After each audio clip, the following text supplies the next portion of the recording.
Halo teman-teman, selamat datang di Sudut Koma, gue Nobi Kurniawan dan hari ini seperti biasa sudah waktunya video wrap up.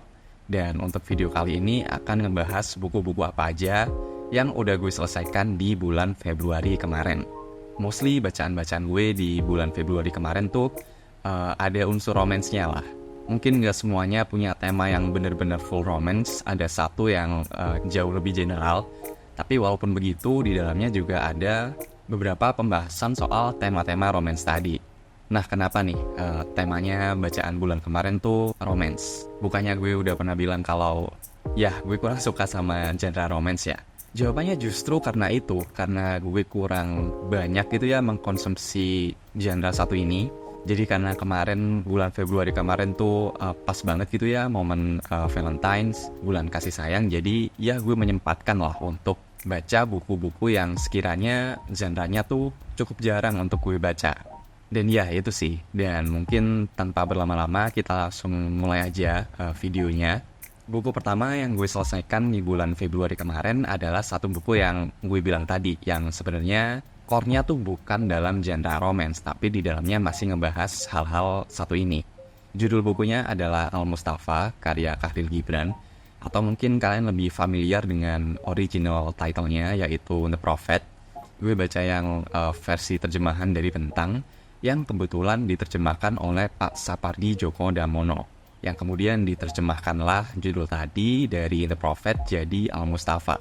Nah, kenapa tuh nggak diterjemahin jadi Sang Nabi aja? Well, di dalamnya akan dijelaskan. Yang jelas buku satu ini tuh menceritakan tentang tokoh utamanya yang akan berpulang ke kampung halamannya setelah 12 tahun pergi ke tempat ini. Semacam merantau gitulah. Ya, kayaknya 12 tahun sih. Gue ngerasa di dalam buku satu ini tuh ada tema let go of the past dan embrace the future gitu. Karena semacam ada konflik batin lah dalam tokoh utamanya, yang mana dia excited sekali untuk pulang kembali ke tanah kelahirannya yang dia lebih familiar dan sebagainya. Tapi di saat yang bersamaan, tanah perantauannya ini pun juga sudah menjadi bagian dari dirinya. Tanah rantau yang relatif baru ini kalau dibandingkan dengan tanah kelahirannya juga sudah menjadi hal yang familiar dengan dia gitu. Jadi itu sih, ada gejolak di sana. Bahkan warga-warga di tempat perantauannya ini pun juga sudah menganggap sang tokoh utama sebagai bagian dari mereka. Dan sempat menahan sang tokoh utama untuk jangan pergi dulu lah.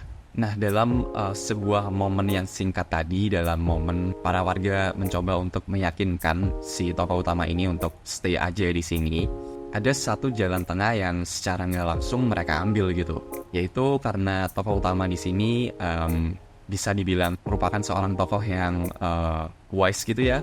Dia tuh semacam memberi kesempatan terakhir untuk warga-warga tadi untuk menanyakan hal-hal yang mereka ingin tanyakan kepada sang tokoh utama. Nah, pertanyaannya tuh lebih ke seputar kehidupan lah. Politik ada, kemudian tentang anak mereka, tentang love tadi, tentang bekerja, tentang ya berbagai aspek kehidupan lah. Mungkin dari sini bisa kelihatan sih kenapa judul asli dari buku ini tuh The Prophet tadi, atau Sang Nabi. Dan maka dari itu, karena buku satu ini tuh relatif klasik gitu ya, dan banyak sekali pesan yang ada di dalamnya, jadinya gue ngerasa kalau kalian suka sama The Alchemist-nya Paulo Coelho, kalian juga akan suka sama The Prophet-nya Khalil Gibran. Dan kalau kalian penasaran sama kelanjutan ceritanya gimana, pesan-pesan apa aja atau aspek-aspek apa aja yang mereka diskusikan, kalian bisa baca sendiri bukunya. Apalagi kalau kalian penasaran sama kombo Khalil Gibran dan Pak Sapardi Djoko Damono. Kalau kalian penasaran sama terjemahannya, kalian bisa baca sendiri bukunya. Tapi yang jelas gue bisa ngasih guarantee kalau translatannya tuh cantik banget sih, cantik banget. So ya, untuk buku pertama, The Prophet, karya Khalil Gibran. Bacaan kedua yang gue selesaikan di bulan Februari kemarin adalah sebuah komik, lebih tepatnya sebuah webtoon yang sebenarnya udah punya versi cetaknya juga. Satu judul dari luar, bukan webtoon lokal, yaitu Lord Olympus. Buku ini tuh sebenarnya udah pernah gue bahas sedikit di video rekomendasi bacaan Valentine di tahun ini kalau nggak salah, yang rekomendasi komik romance. Ya, gue udah ngobrolin buku ini di sana, jadi mungkin di video ini gue nggak akan ngomong terlalu banyak. Yang jelas Lore Olympus merupakan sebuah komik romance yang lebih spesifik lagi romantasy gitu, atau romance fantasy.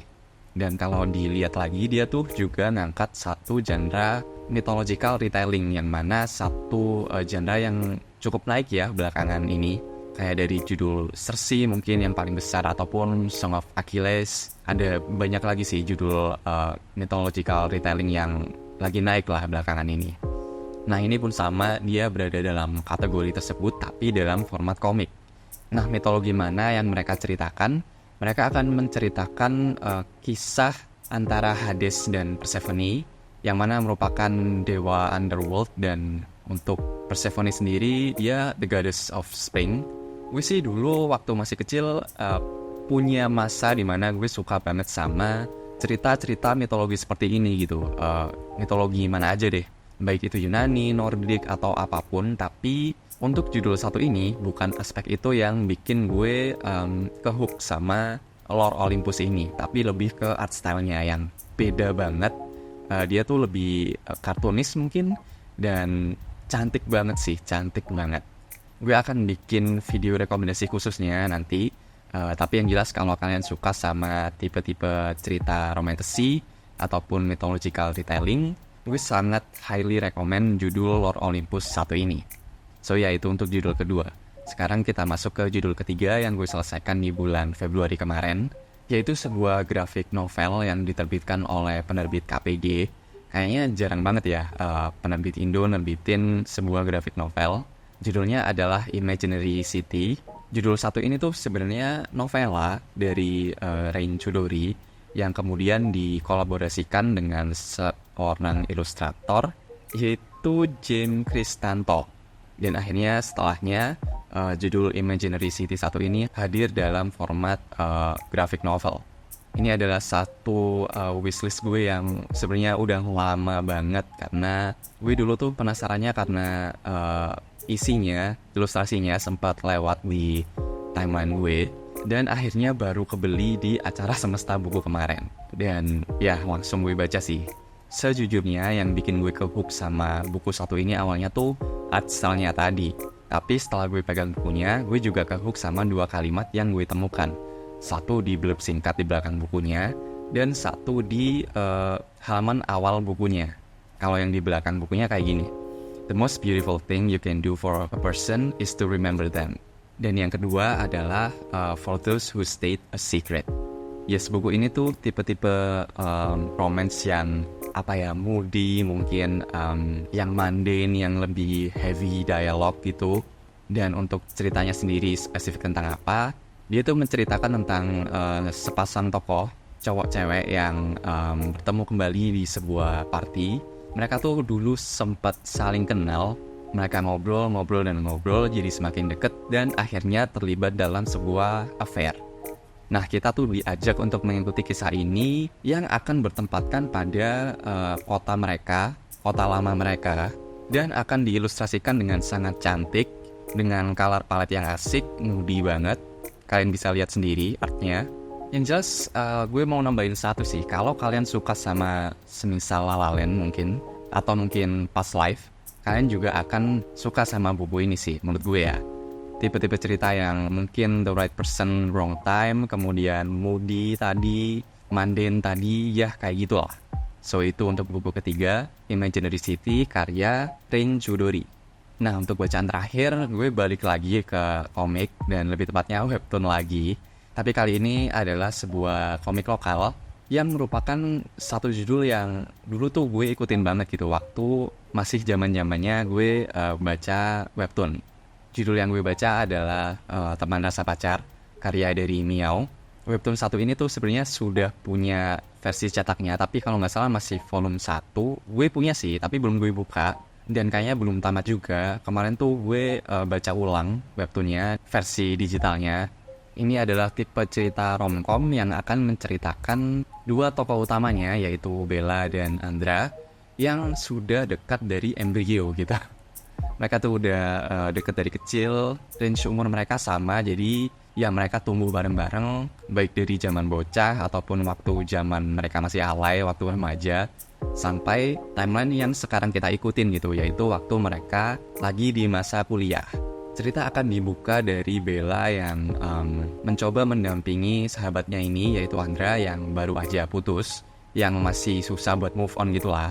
Bella ngelakuin apa aja yang dia bisa untuk balikin mood si Andra ini, karena dulu Andra juga pernah melakukan hal yang sama ke Bella ini. Dan karena seperti judulnya tadi, teman rasa pacar, kita tuh akan diajak untuk mengikuti kisah mereka, kisah dan kelakuan mereka yang bikin para pembacanya tuh gemes gitu. Kita tuh akan tahu kalau mereka sama-sama suka, tapi keduanya semacam nggak mau mengambil step selanjutnya karena takut untuk menghancurkan persahabatan mereka. Dan karena genre-nya sendiri adalah romcom, jadinya tuh banyak banget momen lucu di dalamnya. Kemudian dia tuh tipe-tipe komedi yang karakternya bisa morphing gitu loh. Tiap ada momen lucu biasanya karakternya akan berubah jadi meme, ya kayak gitulah.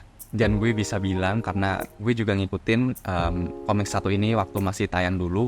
Dia tuh salah satu judul komik di webtoon yang punya comment section yang seru banget sih. Karena bener-bener setiap pembacanya tuh dibikin gemes sama dua orang ini.